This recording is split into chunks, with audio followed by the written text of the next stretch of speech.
Grateful XP level max may seem impossible if you don't know what you're doing, but luckily I have a strategy that you can beat it with without using UBERS. Here's all the enemies in the stages leading up to it if you haven't gotten the level max yet, and for the final stage you need a couple power-ups shown on screen. Now, before you hit the base, the stage isn't that hard. 3 slug enemies spawn, a red one, a black one, and an angel one. The red and black one both have less than 300 range, while the angelic one has exactly 300 range. So I recommend deploying Seafarer and Pizza Cat to kill the first 2 slugs, and then leave the angelic slug alive. He will kill Pizza and Seafarer due to outranging him. Because in this stage, you absolutely need to stack Cyberpunk Cat to win. The reason for this is because a bunch of super strong bosses spawn on base hit, and Cyberpunk is needed to both slow them as well as deal damage to them from a safe range. All of the enemy bosses have around over 1 million health, or at least most of them do, so you can guess how hard this stage is if you don't stack Cyberpunk. I do have Cyberpunk's slow up talent, which increases his slow duration to 4 seconds from 2 seconds. If you don't have this talent, I recommend stacking 4 Cyberpunks. I only stack 3 because I have that talent. And stacking 4 honestly isn't that much harder. You can stack as many as you want, just make sure it's at least 3. Because again, this stage is no joke. Without Cyberpunk slowing all the enemies, I would have definitely lost this stage. And it's not like stacking them is hard. For a while, these little orange bomb enemies keep spawning, but they eventually stop too. You can just kill them with Maglib, and you can occasionally deploy Seafarer and Pizza to kill them, because Angelic Slug will just kill Seafarer or Pizza afterward.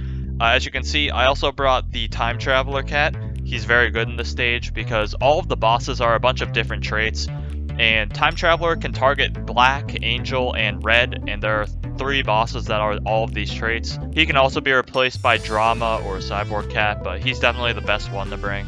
And until you get your 3 Cyberpunks, you can kind of just chill, keep deploying your dual erasers, and you should be fine. So now that I have my 3 Cyberpunks, again, get 4 if you don't have his slow up talent. I started deploying Time Traveler Cat to kill this Angelic Slug, and I just want to stack Time Travelers because that's honestly my main damage dealer. Time Traveler outranges all of the enemies with his 350 range, as well as just dealing good damage in general. Again, very similar to Drama or Paris, you just need some sort of mid-ranger that you can spam. So yeah, I use this to kill Angelic Slug, and eventually hit the base when all of the bosses spawn. Alright, so the first 2 bosses that spawn are an Angelic Elephant and an Offensive Stereotype. Now, these enemies both have under 350 range, so luckily Time Traveler is great here. And the Cyberpunks will slowly inch up and start to attack, dealing good chip damage as well as perma-slowing the enemies. I also brought Run as another mid-rangey attacker because she outranges all the enemies too. You can bring any sort of unit or Uber, whatever you want in place of Run, but I will give you a suggestion. Run does have the 20% chance to knock back all traded enemies, so she's actually really helpful in pushing back the enemies if they get too close. Sniper also helps with this. As you can see, that's one of the power-ups I brought. I actually got pretty lucky with Run's knockbacks, as she knocked them back a couple times throughout this battle. And yeah, as long as you stacked your Cyberpunks in the beginning, you should be able to win this pretty easily. The only caution is you will run out of money from time to time if you haven't killed one of these bosses quickly enough. When that happens, just keep deploying all 4 of your meat shields. Stop deploying attackers if you're low on money, because if your meat shield waves run out, the bosses will end up getting too close to you, and you basically lose if they get within range of where Cyberpunk can't hit them anymore. But that shouldn't be an issue, because if you have enough Cyberpunks, the enemies will almost perpetually be slowed by him.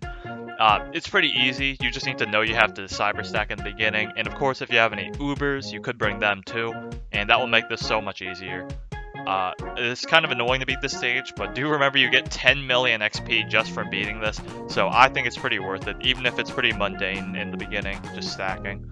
But that's about it. Hope this guide helped. If you have any questions about the strategy, just leave them below.